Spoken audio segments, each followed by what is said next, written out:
ఎవరినైనా పాతాళంలోకి పడేసేది, ఎవరి జీవితాన్నైనా అగాధంలోకి లాగేది పోస్ట్పోన్మెంట్ యాటిట్యూడ్.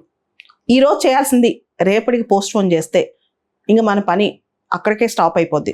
ముఖ్యంగా ఎవరైతే కాంపిటేటివ్ ఫీల్డ్లో ఉన్నారో వాళ్ళు పోస్ట్పోన్మెంట్ అనేది ఆపాలి. ఏ రోజు అనుకున్న టార్గెట్స్ వీలైనంత వరకు ఆ రోజే 100% మన ఎఫర్ట్ పెట్టాలి. ఏ మనిషికైనా తను ఎంత అనుకుంటే అంత స్ట్రెచ్ చేసే శక్తి ఉంటుంది అనమాట. ఏ మనిషికైనా అంత పొటెన్షియల్ ఉంటుంది. కాకపోతే దాన్ని మనం తక్కువ అంచనా వేసుకుని దాన్ని మనం కొంచెం వాడుకుంటుంటాం. మన పొటెన్షియల్ మనం ఎప్పుడైతే మన పొటెన్షియల్ ఎక్స్పాండ్ చేసుకుంటూ వెళ్తామో మనం అనుకునేవి అవుతాయి. మనిషికి అంత పెద్ద స్కిల్, టాస్కింగ్ స్కిల్ ఉంటుంది అనమాట. ఎప్పుడైనా ఒక పనికి మనం 30 రోజులు టైం పెట్టుకున్నాం అనుకోండి, దాన్ని లాస్ట్ డే దాకా ఆపి 30 రోజు పూర్తి చేయడానికి ట్రై చేస్తాం. ఒక పనికి మనం 3 రోజులు టైం పెట్టుకున్నాం అనుకోండి, దాన్ని కూడా మనం 90% సక్సెస్గానే చేయగలం. కానీ మనం ఏమనుకుంటాం అంటే మన పొటెన్షియల్ తక్కువ అంచనా వేసుకుని 30 రోజులు టైం పెట్టుకుంటాం. స్లోగా చేద్దాం, నిదానంగా చేద్దాం, పర్ఫెక్ట్గా చేద్దాం అనేది. ఈ ప్రపంచం ఇప్పుడు అలా లేదు. 30 రోజులు చేయాల్సిన పని 3 రోజులే టార్గెట్ పెట్టుకోవాలి.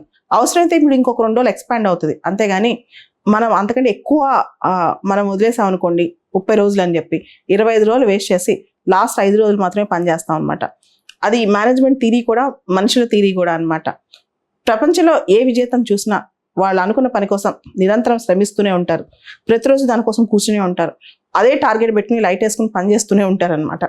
ఆ సక్సెస్ఫుల్ పర్సన్ లాగా ఆ విజేత ఎలా పనిచేస్తున్నాడో మనం కూడా అదే పని చేయాలన్నమాట. ఏ రంగంలో మనం పైకి రావాలన్నా సరే ఇది చాలా అవసరం. పోస్ట్పోన్మెంట్ అస్సలు చేయకండి. మనిషికి యాటిట్యూడ్ అంటే పర్లేదులే అని మనకు మనం ఎక్స్క్యూజెస్ చెప్పుకుంటూ ఉంటాం.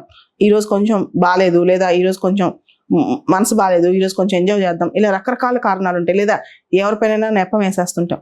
అవన్నీ పక్కన పెట్టి మన బాధ్యత మనదే, మన రెస్పాన్సిబిలిటీ మనదే, మన తప్పు మనదే.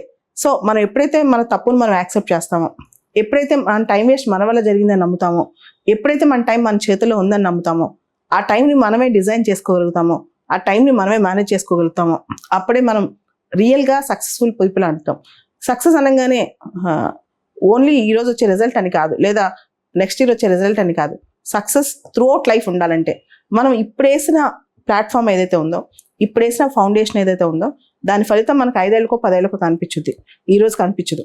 అలానే 5 సంవత్సరాల తర్వాత 10 సంవత్సరాల తర్వాత అప్పుడేసే ఫౌండేషన్ ఏదైతే ఉందో అది 20 ఏళ్ళ తర్వాత కనిపించుద్ది. సో ఈ రోజు మనం వేస్ట్ చేసిన దాని ఫలితం ఈ రోజే ఆ నష్టం మనకు కనపడకపోవచ్చు. ఒక్కోసారి కొన్ని సంవత్సరాల తర్వాత ఏదైనా కనిపిస్తుంది అనమాట. ఏ స్కిల్ నేర్చుకున్నా సరే, మనిషికి ఎన్నో భాషలు నేర్చుకునే శక్తి, లేదా మనిషికి ఎన్నో కొత్త కాన్సెప్ట్స్ నేర్చుకునే శక్తి ఉంటుంది.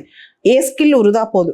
బాగా బోర్ కొట్టింది అనుకోండి, ఒక కొత్త హాబీ డెవలప్ చేసుకోండి, ఒక కొత్త లాంగ్వేజ్ డెవలప్ చేసుకోండి, ఒక కొత్త ఎక్సర్సైజ్ మెథడ్ నేర్చుకోండి. ఇట్లా చాలా రకరకాల స్కిల్స్ మనం నేర్చుకోవచ్చు. మనం నేర్చుకున్న ఏ స్కిల్ అయినా సరే ఏదో ఒక రోజుకి మనకు ఉపయోగపడుతుంది. అది ఈ రోజు కాకపోతే 5 yearsకి అయినా సరే. సో ఎప్పుడైతే మనం టైం వేస్ట్ చేసి థింగ్స్ని పోస్ట్పోన్ చేస్తూ ఉన్నామో, ఈరోజు సాటర్డే ఈవినింగ్ కదా, సండే ఈవినింగ్ కదా, ఈరోజు మనం పూర్తిగా వేస్ట్ చేసేసుకోవచ్చు, లేజీగా ఉండొచ్చు అని డిసైడ్ అయ్యాము, అప్పుడే మన యొక్క అగాధం మనమే తీసుకుంటున్నాం అనమాట. మనం దానిలో కురుగుపోతూ ఉంటాం. చాలా వరకు యూత్, ముఖ్యంగా 20 to 30 years ఎవరైతే డిగ్రీ అయిపోయి ఇంకా రకరకాల ప్లేసెస్లో స్థిరపడాలనుకుంటారో వాళ్ళు చేసే పని ఏంటంటే వీకెండ్ కల్చర్స్, లేకపోతే ఈ ఎంటర్టైన్మెంట్ మోడ్స్, వీటన్నిటి వల్ల జరిగే నష్టం ఆ తర్వాత నెక్స్ట్ 20 yearsలో ఎక్కువ కనిపిస్తుంది.